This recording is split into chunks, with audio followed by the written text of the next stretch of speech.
Então, vamos lá. Pra quem tá entrando pelo Instagram da Marília, ou é novo por aqui, eu me chamo Daniele.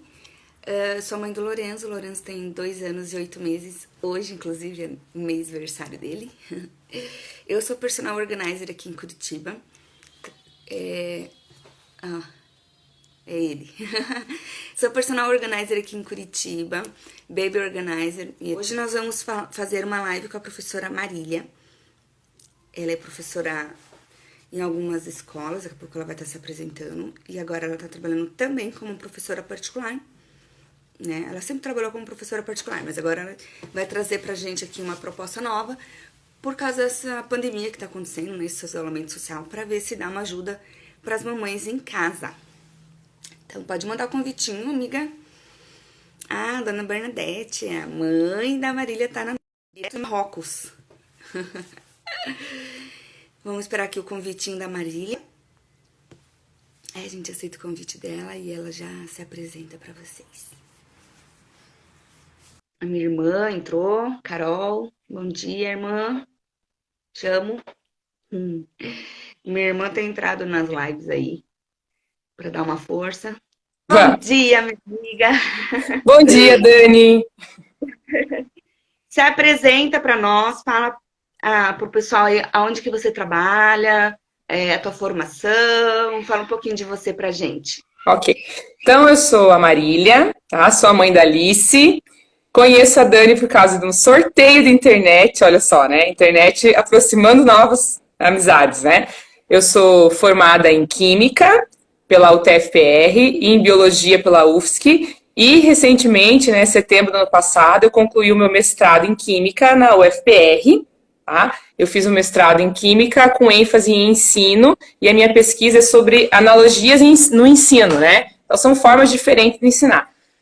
Eu já tenho atuado como professora, né, na rede pública e na rede particular desde a época da faculdade, então faz mais ou menos 8 anos que eu estou trabalhando como professora e há 1 ano e meio, mais ou menos, eu comecei a fazer aulas particulares. Então vamos lá. Má, como você está trabalhando nesse momento de isolamento social? A princípio, quando começou a pandemia, a gente achou que as coisas iam dar uma desacelerada, né? E todo mundo que trabalha em home office pensou, agora é a hora que eu vou fazer um mini curso online, né? Agora eu vou assistir todas as séries do Netflix. Sonho dos professores, porque o nosso trabalho quintuplicou, tá?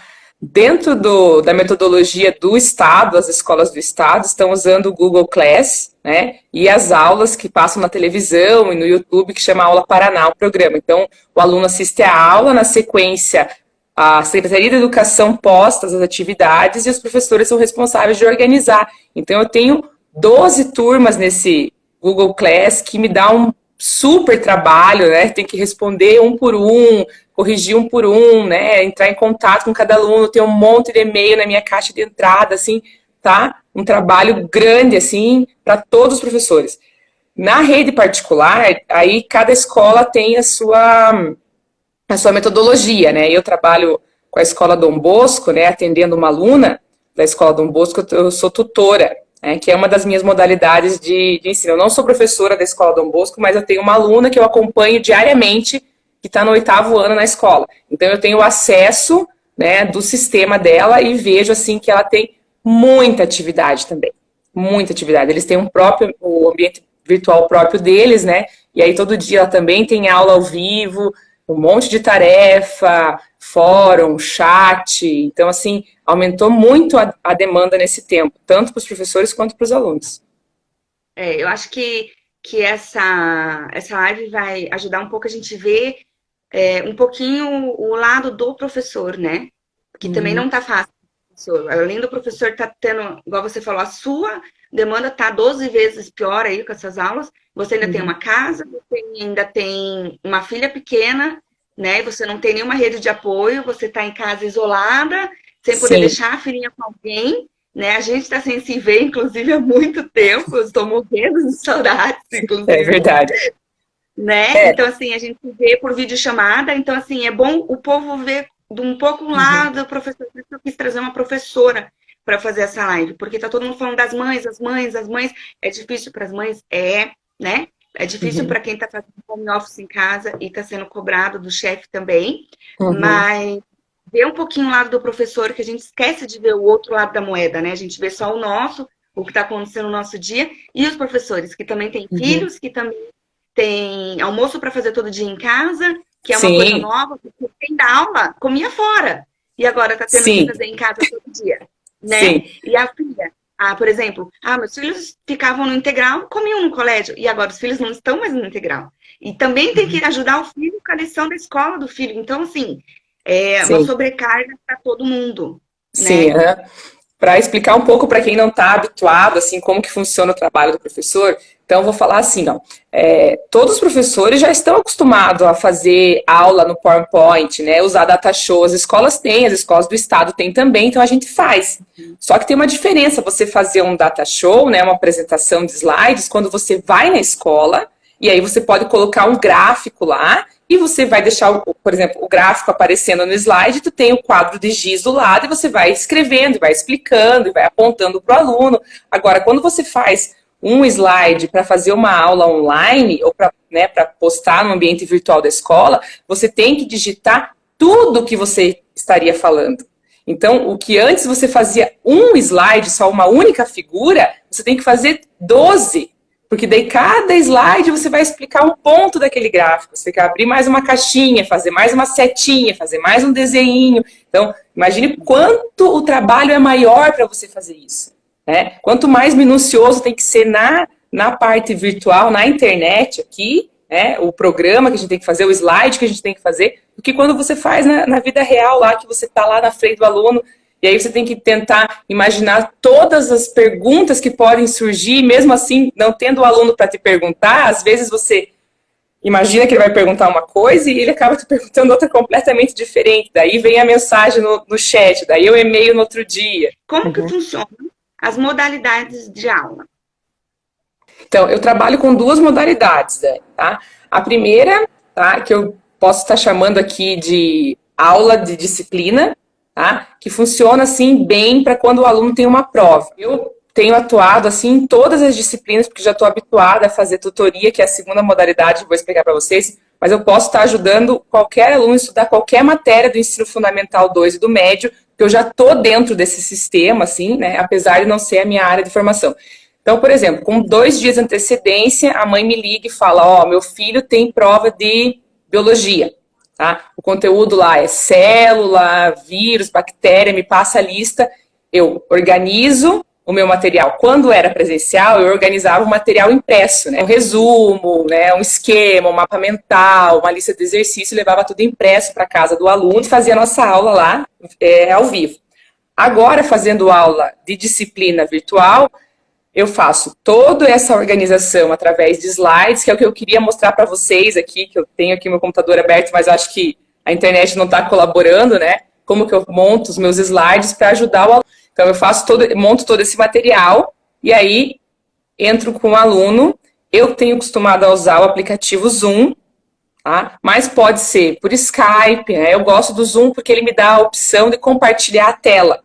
Tá? Isso quando o Zoom está instalado no computador, porque o Zoom no celular não tem essa opção. Então, eu preciso que o aluno esteja no computador, com o aplicativo baixado, eu mando o convite para ele participar da reunião, né? Quem já está acostumado a usar, ou já usou o Zoom alguma vez, você tem que fazer um convitinho, eu mando pelo WhatsApp, o aluno clica no link, entra na reunião no horário marcado, aí a gente compartilha a tela.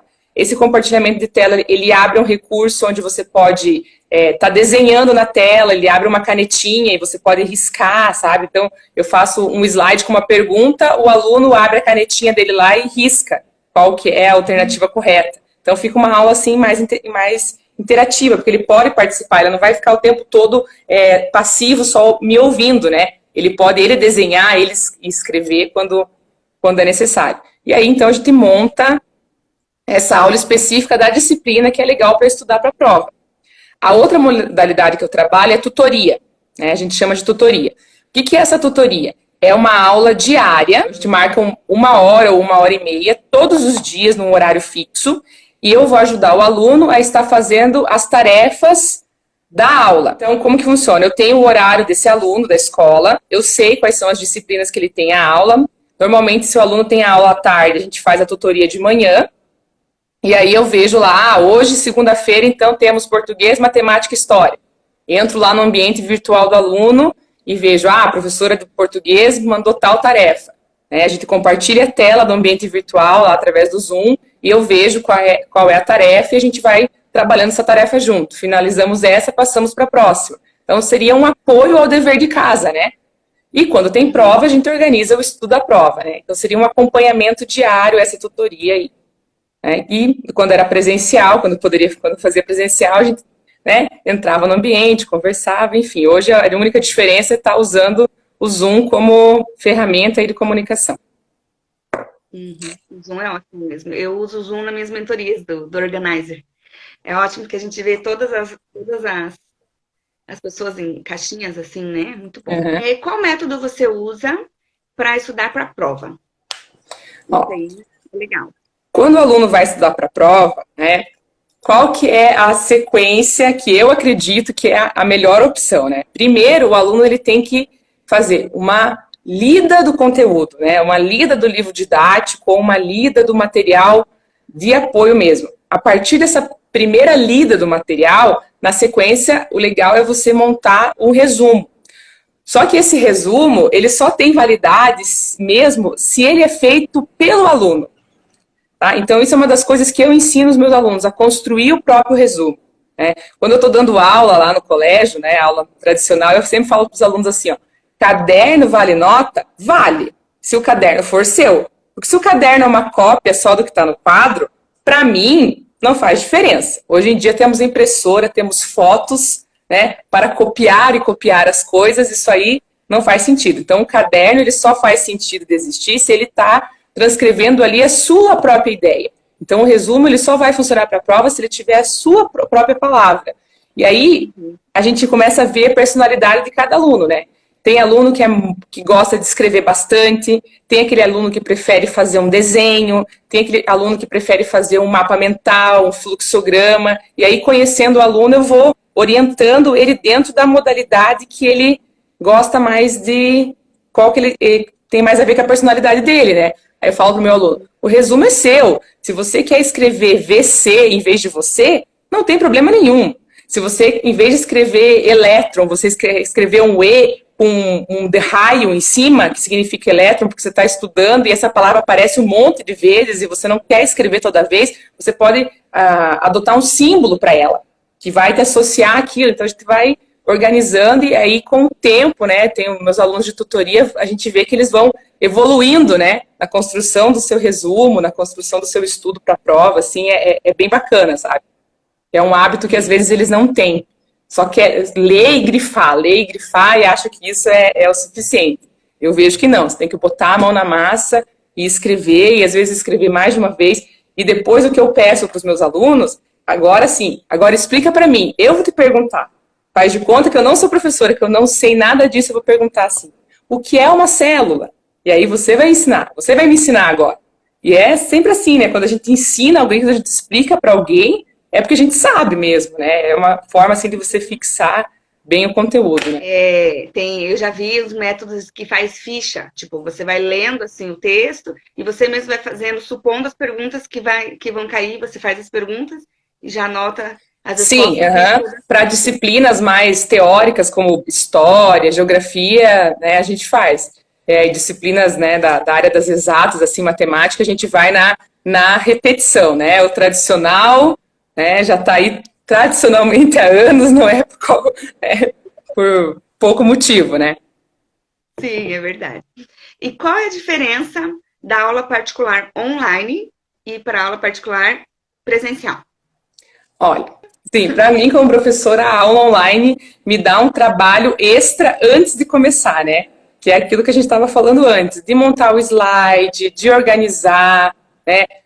Antes eu fazia, às vezes, por exemplo, matemática, fica complicado você montar, porque tem que usar outros recursos para você fazer as equações, né? Então, às vezes eu faço na folha, e aí eu mostro para o aluno o exercício e vou, como se tivesse um sulfite aqui, e mostrando para ele como se fosse um quadro, né?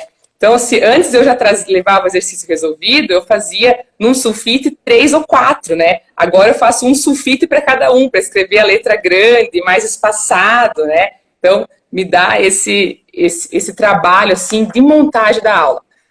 Para o aluno, é a questão, assim, de conseguir se adaptar a isso, e eles já, né, já estamos aí há 50 dias, né, vivendo essa realidade, agora eles já estão mais adaptados, assim, a sentar na frente do computador e se concentrar e tentar transcender a tela, assim, e imaginar que a gente está ali junto fazendo atividade.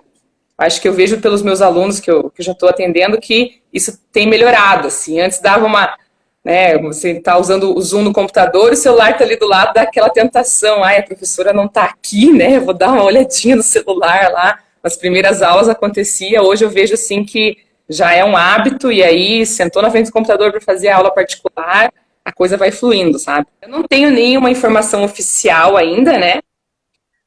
O que eu posso dizer, assim, pelas aulas do Estado, que por mais que o aluno seja do colégio particular, a escola particular, ela tem que obedecer, vamos dizer assim, as regras da Secretaria de Educação do Estado, né? Então, o Estado está trabalhando, está construindo o próximo trimestre, finalizando o primeiro trimestre de aulas online e iniciando o segundo trimestre. Tá? O governo do estado investiu 20 milhões, né, nas aulas que vão passar na televisão, né, nesse uso do Classroom, no aplicativo de aulas. Então, assim, vai levar mais um tempinho, eu acredito que pelo menos mais um mês e meio. No mínimo. Entendi. É o que eu vejo, assim, pelo que está se comentando, mas nada oficial ainda, né? Qual aplicativo você usa para as aulas online? E o que eu tenho usado é o Zoom, é o mais bacana, assim. É gratuito e não tem limite de tempo, né? E como a aula é individual, é eu e só mais uma pessoa, você falou que usa na mentoria e vê vários quadradinhos, e às vezes quando você coloca mais pessoas, ele limita o tempo. A gente usa só em 2, você pode fazer o tempo que for, não precisa ser só 40 minutos ou só 1 hora, né? Ele vai mantendo. E até hoje não aconteceu assim de cair a ligação e não conseguir voltar, sabe? Ele é um aplicativo bem bacana, assim, ele nunca me deu problema nesse sentido, nunca aconteceu de eu perder a aula porque o aplicativo não estava correspondendo, sabe? O que significa aula de reforço? A aula de reforço. É só uma nomenclatura, né, que os professores costumam utilizar, porque a ideia é assim, que o aluno já viu a aula e ele vai reforçar ver novamente, né, o conteúdo que ele já viu com o professor. Né? Seria só uma questão de nomenclatura, assim, que as pessoas estão mais acostumadas, eu faço reforço, né. Eu prefiro, assim, gosto do termo apoio ao dever de casa, né. Acho legal esse termo, assim, porque dá uma ideia de que você vai ajudar o aluno, né, um apoio, um reforço. É uma questão, acho, de linguística do costume das pessoas, mas seria isso, né? Eu fico pensando assim, a mãe deve contratar a professora particular, meu filho precisa de uma aula de reforço nisso aqui de química que ele não está conseguindo, né, ir para frente. Aí chama a professora particular. Ele tem uma prova difícil, chama a professora para a prova. Aí ele fez a lição de casa, chama a professora para a lição de casa. Então, cada situação, as pessoas vão inventando um nominho aí, né? Isso, vai inventando uma nomenclatura. E, às vezes, dá uma ideia assim, meu filho está fazendo aula de reforço como se ele fosse fraco, né? Reforço, porque daí o filho é fraco na disciplina. Acho que isso é um pouco triste, né? Porque não é questão do filho ser fraco ou forte. A questão é que, assim, a gente sabe que para você chegar ao ponto de conseguir aprender sozinho, você ser autodidata, leva anos, né? Tem muito adulto aí que até hoje não consegue, né, aprender sozinho que eu digo assim, só o livro. Hoje em dia a gente está vendo uma videoaula de alguém ensinando a tocar guitarra, as pessoas não são autodidata em violão, é muito difícil você ser autodidata, né? Você ser sozinho, você conseguir fazer tudo. Então não é uma questão de que, meu filho é fraco, ele não consegue. Não, porque é muito melhor você aprender junto com alguém. Principalmente quando a pessoa já tem um domínio daquilo que você quer aprender. Não é demérito nenhum você fazer uma aula particular ou uma aula de reforço, né? Por isso que o termo meio triste, né? Não significa que o aluno, inclusive muitos alunos que eu dei aula, eu vejo assim, nossa, que aluno inteligente, que criança sensacional. sabe? Então não é uma questão assim, tem dificuldade, que o aluno tem uma dificuldade, um déficit de aprendizagem, não necessariamente faz aula de reforço, faz aula particular, só aluno que tem déficit de aprendizagem ou algum transtorno cognitivo, né, que realmente aí a pessoa vai apresentar uma coisa biológica em relação à capacidade cognitiva. Não, não é isso. Não é um demérito fazer aula particular, é um plus sensacional, né? Exatamente. É só uma ajuda extra para o seu filho, realmente.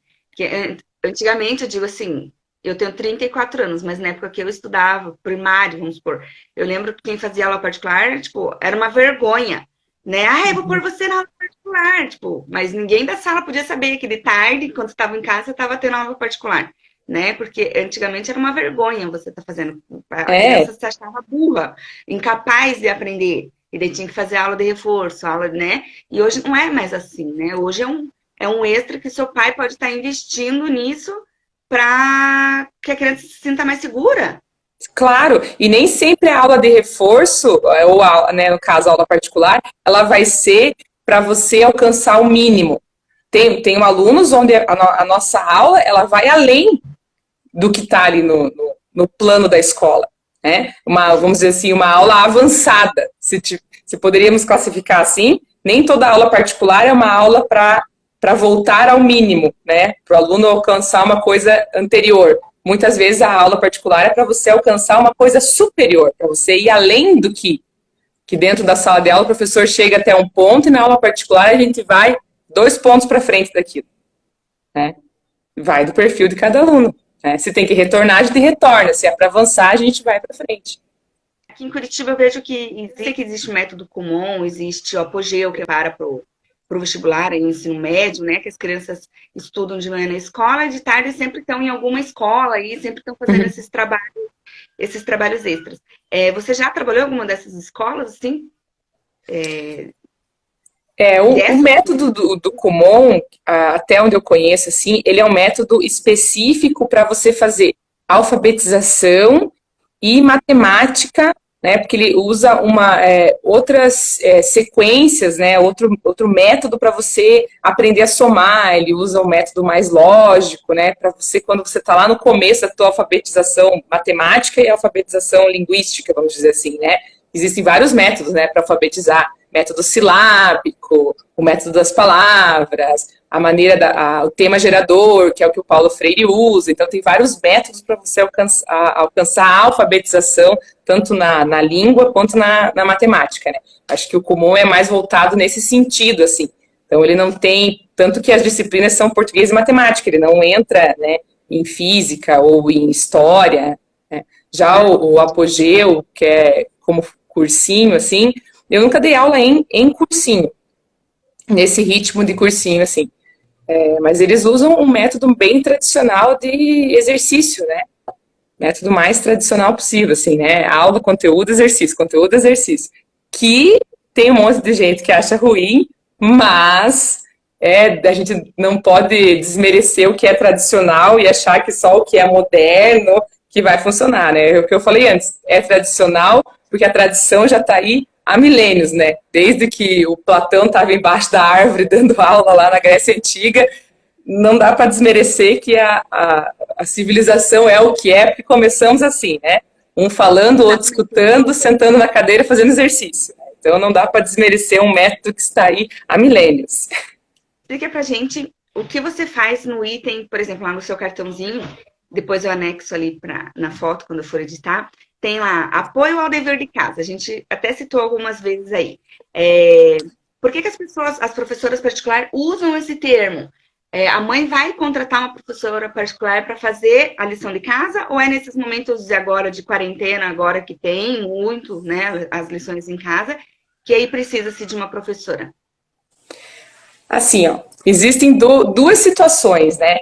Tem a situação assim, ó, que às vezes, o que acontece? A família tem mais filhos, ou os pais têm um cotidiano muito agitado e eles não conseguem ter um tempo para sentar do lado do filho e fazer a tarefa de casa. Né? Isso considerando a vida real, né? A vida normal sem quarentena, isso aí já é difícil. Né?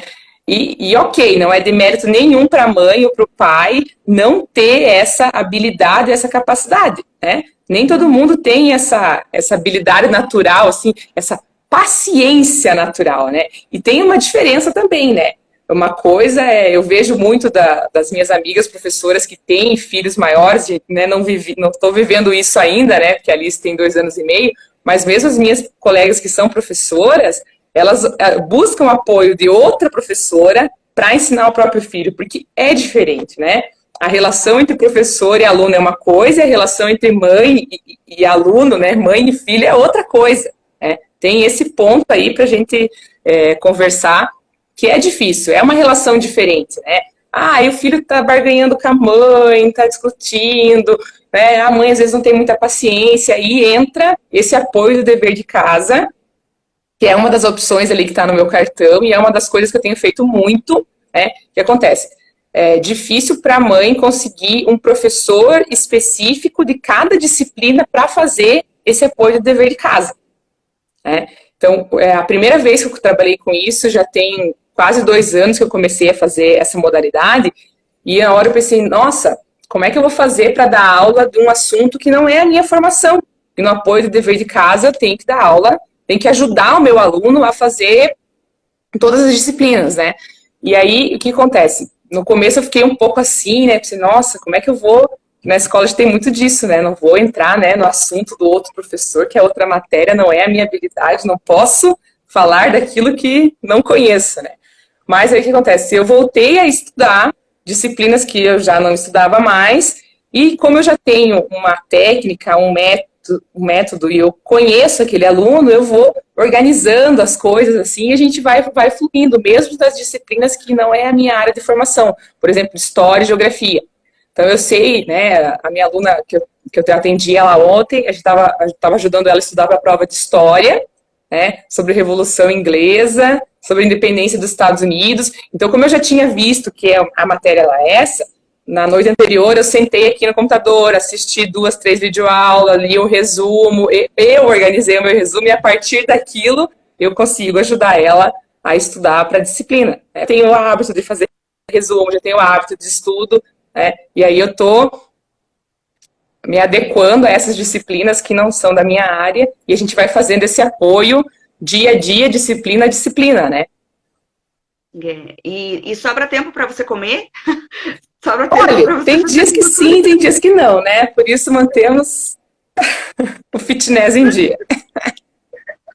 Deixa eu só dar uma pausa aqui, dar um oi para Monique, que entrou na nossa live. Ela mora nos Estados Unidos há 1000 anos. Que saudade, Viri, que bom que você tá por aí. Ela escreveu ali, bom dia, lindona. Nem tinha visto que ela tinha entrado. Sim, são vários pontos que a gente tem que ver, né? E aí a pessoa pensa assim, ah, uma professora está em casa e não está trabalhando. Gente, meu Deus, a gente está trabalhando. Garanto para vocês que nós estamos trabalhando muito, muito mesmo, sabe? Muito mesmo. Mas é muito difícil para quem é o administrador da escola particular, né? Se fosse essa a minha função, eu com certeza abriria para os pais toda a folha de gastos da escola para mostrar o que a gente está, né, quais são os gastos e o que a gente pode estar fazendo, porque é a hora da gente se ajudar, né? Que a escola, a gente falou, tem que pagar, às vezes, o aluguel do prédio, às vezes tem que pagar, quando a escola usa um método de ensino que não é dela, por exemplo, a escola, sei lá, Arco-Íris, que usa o material do positivo, ela paga, né, um valor por mês altíssimo para poder usar a marca do positivo, as apostilas, né? Então, assim, tem tudo isso para considerar, né, quando você está fazendo quanto custa, né, para você manter a tua empresa, falando assim, né, a sua empresa, a sua escola inteira. Assim, o que eu teria para falar para as mães, assim, ó, não se sintam culpadas, não se sintam culpadas, tá? Porque eu, para dar aula de apoio do dever de casa ou de qualquer coisa, eu tenho um tempo de preparo. Eu tenho que sentar aqui e às vezes eu vou dar uma aula de 1 hora, eu fico 4 preparando, 4 estudando, fazendo os exercícios antes, para quando eu chego lá para o aluno, se ele tem uma lista de 50 exercícios, eu já resolvi todos antes. Eu já sei o que ele vai fazer. Né? E a mãe não vai ter esse tempo. Como fazer. A mãe não tem o tempo? não tem a formação. A mãe não sabe nem por onde começar. Ela vai Exatamente. Então, assim, ó, mesmo para aquelas que têm assim, meu Deus, mas o meu filho tem 7 anos, ele está na 2ª série do primário, eu não consigo ensinar ele, eu não consigo fazer a tarefa de casa. Não se culpe. Não se culpe, porque se você tivesse o tempo necessário para sentar e preparar tudo antes, porque não é só pegar a mochila do filho, abrir a apostila e vem cá, vamos fazer a tarefa. Não, não é assim, não é assim. Você tem que ter todo um preparo antes. Você sozinha tem que ter se preparado antes. E a gente sabe que as mães não têm tempo. Então, assim, não se sinta culpada se você não está conseguindo dar atenção e procure ajuda, né? Não é demérito nenhum, né? Pagar aula particular, levar o seu filho na aula particular. Ela não vai ser menos mãe por causa disso, porque não consigo fazer a tarefa de casa do meu filho. Não, não se sinta culpada. A Elo que fez essa pergunta. Se a professora, né, se ela acha que pós-quarentena, mais crianças vão precisar desse serviço para conseguir concluir o ano letivo com qualidade depois dessa loucura de 2020. Eu acho que sim. Eu acredito que sim, eu acho que vai ser uma coisa que vai aumentar agora, voltando ao normal, né, a vida normal, e acho que é uma coisa que os pais vão começar a ter mais familiaridade, vamos dizer assim, eles vão entender qual que é a importância desse apoio, sabe, que a gente vê que tem muitos pais que não, que ainda tem um receio em relação à aula particular, né, aquilo que a gente conversou, de achar que o filho está fraco, que, né, aquela coisa toda, de achar que é desnecessário, né, eles vão começar a perceber que isso realmente é uma coisa necessária, eu acho que é uma parte que vai aumentar muito, e com certeza, porque voltando às aulas, os alunos, pelo que a gente tem recebido, tanto que eu tenho recebido de memorando do Estado, quanto que eu tenho recebido da aula da escola particular, é que quando voltar às aulas, você vai entregar atividade, né? Quando voltar às aulas, você vai ter que entregar o trabalho de arte, você vai ter que entregar o portfólio não sei o quê, você vai ter que entregar o cartaz não sei o quê. Então, assim, vai ser, né, os primeiros 20 dias ali, primeiro mês pós-quarentena, vai ser uma agenda gigante de coisa para os alunos entregarem. Então, assim, acho que vai ser um acumulado aí. A gente vai ter que tentar, dentro desse cenário, fazer o melhor possível e colocar o conteúdo para frente, né? E outra coisa, a gente estava vendo ali com as outras mães, só para concluir essa live, que as mães precisam voltar para o trabalho, né? Algumas empresas estão reabrindo, as mães vão deixar o filho aonde?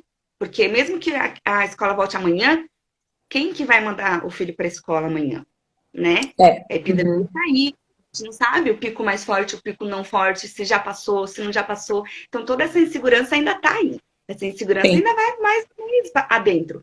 Então, por isso que eu até decidi tirar o Lourenço. Tipo, tá, se a escola volta em junho ou julho, eu não vou ter coragem de mandar ele mesmo assim. Então, por isso que eu decidi, né? Mas, e muitas mães estão pensando assim, mesmo que volte, a gente vai ter coragem de mandar os filhos? Ou vai ter a necessidade porque a gente está voltando a trabalhar? Então, outro patamar, assim, a professora particular vai trabalhar muito e as cuidadoras de crianças também. Porque as mães vão ter que contratar pessoas para ficar em casa com as crianças. Né? As mães que pensam dessa forma que não está na hora de voltar para a escola, precisa, porque eu tenho que trabalhar, mas eu vou ter que ter alguém para cuidar da minha criança, porque eu tenho que trabalhar, vou deixar onde, vou fazer o quê? Vamos ter que nos adaptar e não podemos perder a esperança. Também não dá para dizer que a aula presencial é 100% eficiente, a aula virtual é 100% eficiente, a gente sabe que nada nesse mundo é 100% eficiente, a gente está dando o nosso melhor aqui, do lado de cá, né? Os alunos também têm que entender que eles precisam dar o melhor deles do lado de lá, para que a gente consiga construir as coisas e que a aprendizagem vá continuando, né? Então é isso, gente. O Lourenço invadiu aqui. Então, Mar. Tchau, Dani. Obrigada pela oportunidade. Imagina. Vamos remarcar para a gente dar uma continuidade e ver se aparece mais algumas questões aí durante essa semana. Vamos tentar fazer mais uma live aí, tá bom? Ok, adorei o nosso papo. Beijo. Beijo. Tchau.